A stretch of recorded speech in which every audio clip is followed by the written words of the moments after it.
साथियों नमस्कार। आज हैं आप सोशल मीडिया पर और हम आज बात करेंगे देश में हो रहे 5 राज्य चुनावों पर। हमारे साथ में हैं सोशल एक्टिविस्ट भी हैं और लॉयर भी हैं परवीन भारती जी दिल्ली से। आपका बहुत बहुत स्वागत है हमारे चैनल पर सर। धन्यवाद। अभी आप देख रहे हैं पूरे देश में एक चुनाव का माहौल चल रहा है और लगभग कैंपेनिंग एंड की तरफ जा रहा है। तो क्या लगता है आपको, खासतौर से 2 बड़ी पार्टियां ज़्यादा दिखती हैं पूरे देश के अंदर, चाहे वो भाजपा और कांग्रेस, और थोड़ा थोड़ा असर इन स्टेट में जिनमें अभी इलेक्शन खासतौर से हैं वहाँ पर थोड़ा बैसपा और आज़ाद समाज पार्टी का भी कुछ सीटों पर, कुछ अलग अलग सीटों पर कुछ निर्दलीय है, कुछ इस तरह के जो पोजीशन है। तो आपको क्या लगता है हार जीत होने वाली है या हो जाने वाला है? मैं सबसे पहले आप सभी का चाहूँगा कि आप अपने स्टूडियो में बुलाकर हमें मौका दिए हैं। और देखिए, चुनाव, इस बार का जो चुनाव है खास करके, इसके बारे में मैं इस देश के लोगों को बताना चाहूँगा, खास करके इस देश के बहुसंख्यक आबादी को, कि यह एक परिवर्तन का दौर चल रहा है और इस परिवर्तन के दौर में कुछ नया होने वाला है। जैसा कि पिछले 75 साल से लगातार आप लोग लगभग देखते आए, कभी बीजेपी कभी कांग्रेस, ये अक्सर ज्यादातर स्टेटों में आप देखेंगे, मध्य प्रदेश में, राजस्थान में, ये जो बड़ी बड़ी स्टेटें हैं, तो यहाँ आप देखेंगे कि एक बार बीजेपी आती थी, एक बार कांग्रेस आती थी। लेकिन इस बार मुझे लगता है कि इस देश में बहुसंख्यक आबादी जो बड़े लंबे समय से अपने हक और अधिकार की लड़ाई लड़ रही थी और किसी न किसी तरीके से अपना साजिश के तहत या अपनी राजनीतिक मंशा या कुछ चुनिंदे लोगों को बस फायदा पहुंचाने के कारण मध्य प्रदेश पे हम लोग अभी चर्चा कर रहे हैं कि मध्य प्रदेश में, जैसा कि मैंने आपको कहा, आम आदमी पार्टी, वहां पे समाजवादी पार्टी लड़ रही है, बीएसपी लड़ रही है, एएसपी लड़ रही है और अलग अलग चंक में इनका वोट अच्छा है। और वहां ओबीसी महासभा भी चुनाव लड़ रही है, मतलब अपने कैंडिडेट को अलग अलग पार्टियों के माध्यम से उसने खड़ा किया है। तो मुझे ऐसा दिख रहा है कि इस बार बहुजनों का जो वोट है, बहुसंख्यक समाज का जो वोट है, जिस प्रकार से पहले बीजेपी और कांग्रेस पोलराइज किया करती थी, इस बार शायद नहीं होगा। तो मुझे ऐसा लगता है कि इस बार कुछ नया होगा और आपको देखने को मिलेगा कि वहां बसपा, वहां समाजवादी पार्टी या आजाद समाज पार्टी कुछ सीटें लेकर के आएगी, जो संभव है कि सरकार बनाने में जिसकी आने वाले समय में अहम भूमिका होगी। उसी प्रकार से राजस्थान जब आप चलेंगे तो राजस्थान में आप देखेंगे हनुमान बेनीवाल और आजाद समाज पार्टी का गठबंधन हुआ है। इन दोनों के अलग अलग क्षेत्रों में बताया जा रहा है, लोग कह रहे हैं कि कुछ इस बार करिश्मा होने वाला है, कुछ नया होने वाला है। उसी प्रकार से बहुजन समाज पार्टी बीएसपी, वो भी कुछ सीटें लेके आएगी। तो संभव है कि इस बार जरूरी नहीं है कि सरकार बीजेपी या कांग्रेस की बने, हो सकता है कि तीसरा भी कोई ना कोई विकल्प इस बार नजर आएगा। लेकिन सर, जिस तरह से लोग धर्म की उसमें धर्म की जो मैं अभी तक जो देख रहा हूँ इलेक्शन जब से खासतौर से भाजपा आई है, धर्म जितने भी मुद्दे हैं ना, वो सब मुद्दों पर भारी पड़ता है। तो आप ये कैसे एक्सपेक्ट कर रहे हैं कि इधर आजाद समाज पार्टी या हनुमान बेनीवाल या मायावती की पार्टी कुछ कर पाएंगे? देखिए, धर्म, आप बिल्कुल सही कहे, धर्म लोगों को प्रभावित करती है, लेकिन इस बार का जो मुद्दा है रोजगार, महंगाई, दलितों के पीछे के साथ जो एट्रोसिटीज हो रहा है, तो मुझे लग रहा है कि कहीं ना कहीं लोगों को ये जागृत भी किया है, संगठित भी किया है और लोगों को अब ये समझ में आ गया है कि मंदिर में घंटा बजाने से आपको दाल रोटी और रोजगार नहीं मिलेगा, उससे आपकी इज्जत और असमत नहीं मिलेगी। गहलोत सरकार ने ही वहां के दलितों को पूरी सुरक्षा नहीं दे पाया। घोड़ी पर चढ़ने पे रिसेंटली भी देखने को मिला है कि वहां के लोगों को घोड़ी चढ़ने पे वहां के कुछ जो सवर्ण लोग थे उन्होंने जबरदस्ती घोड़ी से उतारा। तो मुझे लगता है कि बहुसंख्यक समाज जो है वो जाग रहा है। हाँ, ये ठीक बात है कि उनके खूनों में, उनके रगों में इन ब्राह्मणवादियों ने धर्म को डाला है, तो निकलने में थोड़ा तो समय लगेगा। लेकिन सर, आप ये भी देखिए ना कि जिन पार्टियों को आप हारने की बात कर रहे हैं कि कुछ अलग होगा, ऐसा उम्मीद करके आप चल रहे हैं, धर्म के साथ साथ उन्होंने फ्री रेवड़ियां भी तो बांटी है ना। जैसे वहाँ में लाडली योजना है, इधर आपका मेडिकल हेल्थ इंश्योरेंस में बड़ा अच्छा काम किया है, उसको तो आप डिनाई नहीं कर सकते हैं। नहीं तो देखिए, धर्म के साथ साथ धर्म, मैं तो धर्म की अफीम कहता हूँ इसको, उस धर्म की अफीम के साथ साथ वो लोग रेडियां भी तो बांट रहे हैं। इससे कैसे आप वो जिसको 1250 रुपये कभी देखा नहीं घर में, और उस महिला को घर में वो 1250 रुपये मामा दे रहा है, तो वो तो बिल्कुल प्रभावित है। देखिए मैं आपकी बातों से थोड़ा सहमत हूँ और थोड़ा असहमत हूँ।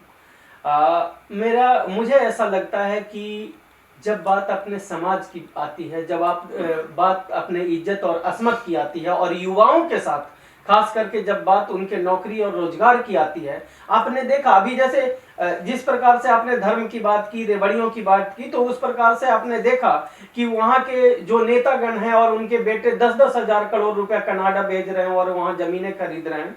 तो बहुत सारी चीज है कि नेताओं के बच्चे करोड़ों और अरबों में खेल रहे हैं, और हमारे गरीब जनता जो है वो 2 जून की रोटी के लिए तरस रहा है, हमारे युवा रोजगार के लिए तरस रहा है, लोग बेरोजगार हैं, उनके पास रोजगार और शिक्षा नहीं है। तो ये साजिशें, मुझे लगता है कि ये परत दर परत अब टूट रहा है, और बहुजन समाज, बहुसंख्यक समाज जो है वो जागृत हो रहा है, मेरा तो ऐसा विश्वास है। सर लेकिन चलिए आपकी बात को हम मान भी लिया जाए कि भाई ठीक है, इसमें कुछ कामयाबी जो ये पार्टियां हैं, इनको बहुजन समाज वाली जो पार्टियां आप बात कर रहे हैं वो कामयाब हो भी जाएं, लेकिन इनका अगर पीछे का आप रिजल्ट देखेंगे तो वो मतलब अपना एक वोट तैयार करते हैं क्या क्या करके कि हम कम से कम इस हर इलेक्शन में ऐसी ताकत बनाएंगे कि सरकार हमारे बिना नहीं बन पाए। लेकिन अल्टीमेटली आपने देखा होगा राजस्थान में दोनों बार जो 2 बार विधायक जो बनकर आए, उन्होंने अपने आप को सरेंडर कर दिया, चाहे वो अपना राजनीतिक कद बढ़ाने के लिए, चाहे वो पैसे के पीछे खेल किया गया हो, खरीद फरोख्त हुई हो, उसका क्या हल नजर आता है फिर आपको? देखिए हल कुछ नहीं होता है, परिवर्तन जो है वो धीरे धीरे होता है, और जैसा कि आप भी जानते हैं कि आरएसएस जो है वो लगभग 100 साल पुरानी राजनीतिक पार्टी है। बहुजनों को सरकार में आए हुए ही कितने दिनों से स्वतंत्र बहुजनों की राजनीतिक पार्टियों से विधायक जीतते आ रहे हैं, गिने चुने 20 साल से। नहीं, सवाल यही बिक क्यों जाते हैं? मैं वही आपको कह रहा हूं कि अभी हमारे लोग सीखेंगे, और वो सीखने के दौर में ये जो 10 साल में, धन्यवाद देना चाहूंगा नरेंद्र मोदी जी को कि इन्होंने इतनी ज्यादती की दलितों पे, पिछड़ों पे, उनके हक और अधिकार इतने मारे गए। अब जैसे आप देखोगे कि हर जगह पे सरकारी नौकरियों में, उसमें नीतीश जी का भी एक बहुत बड़ा रोल रहेगा कि उन्होंने जनसंख्या का सर्वे करवाने के बाद जो रिपोर्ट आई उसमें पता चला कि 75% जो ये बहुजन है वो गरीबी रेखा से नीचे गुजर बसर कर रहे हैं, और उससे ज्यादा जो इकोनॉमिक सर्वे आया उसमें पता चला कि हमारे लोग मात्र जिनकी आबादी 90% है वो 5 से लेके 10% ही सरकारी नौकरियों में या पावर वाले सेंटर में वो हैं। तो लोग जागेंगे, इसी से तो जागेंगे, और धीरे धीरे ये चीजें लोगों को जागृत करेगा। उनको भी मालूम है कि जब तक सत्ता हमारे हाथ में नहीं होगी तब तक उनके हक और अधिकार उनको नहीं मिलेंगे।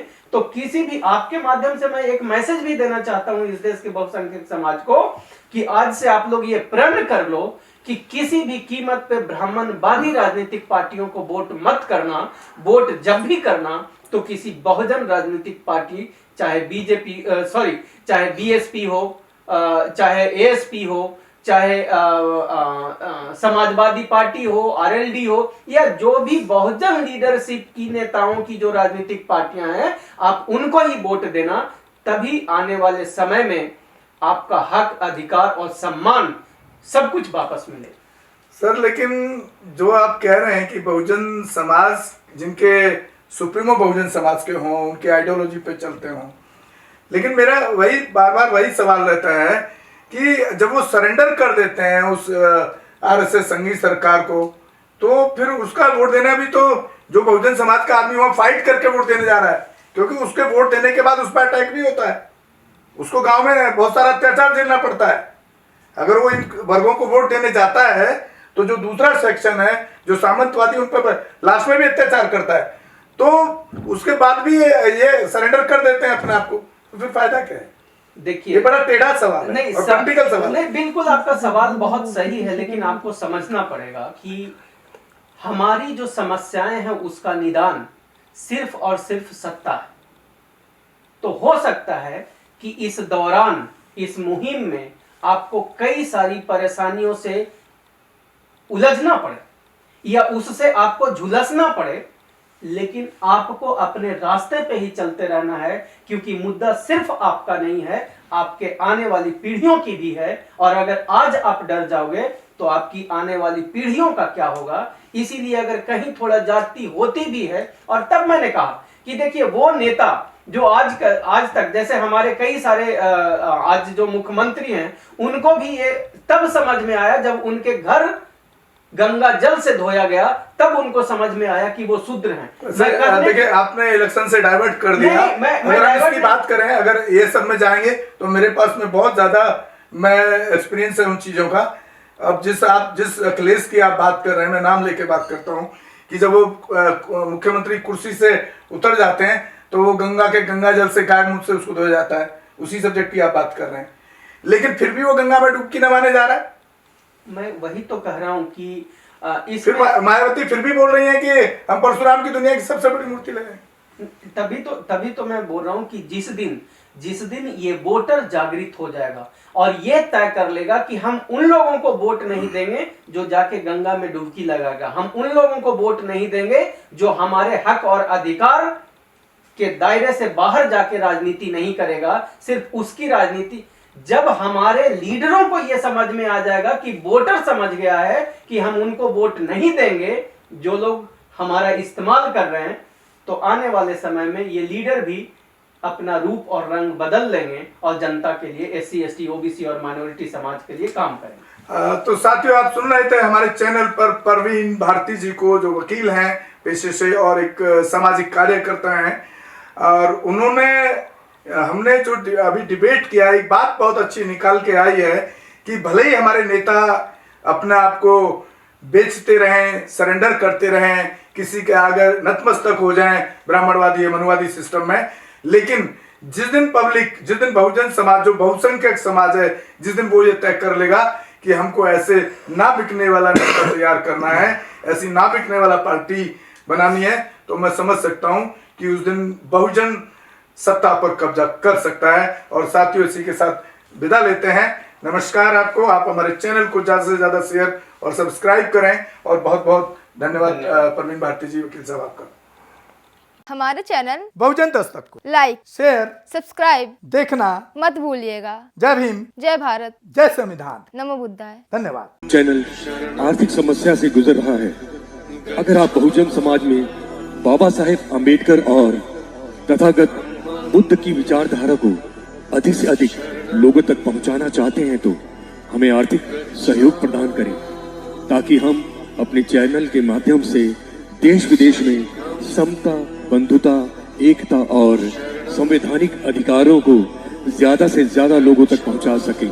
आप अपनी सहायता राशि नीचे लिखे खाते में जमा करा सकते हैं।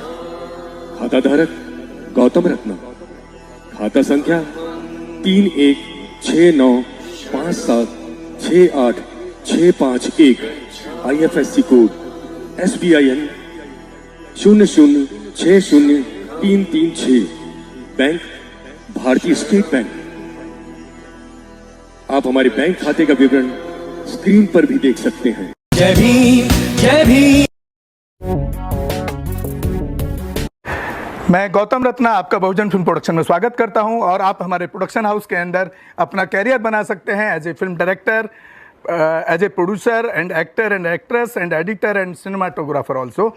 अगर आपको फिल्म से रिलेटेड कुछ भी प्रोजेक्ट आपको बनवाना है, तो हमारे पास में पूरा सेटअप है, जिसमें फिल्म कैमरा है, शूटिंग लाइट्स है और एडिटिंग है। सारा A to Z एक ही जगह पर आपको हमारे यहाँ पर मिल जाएगा। तो दोस्तों, आप हमें कांटेक्ट कर सकते हैं हमारे नंबर्स पर 9810085714 और 8510005714। हमारे वेबसाइट पे विजिट कर सकते हैं www.filmserviceindia.com, और हमें मेल भी कर सकते हैं gautamfilmsproduction@gmail.com पर। धन्यवाद।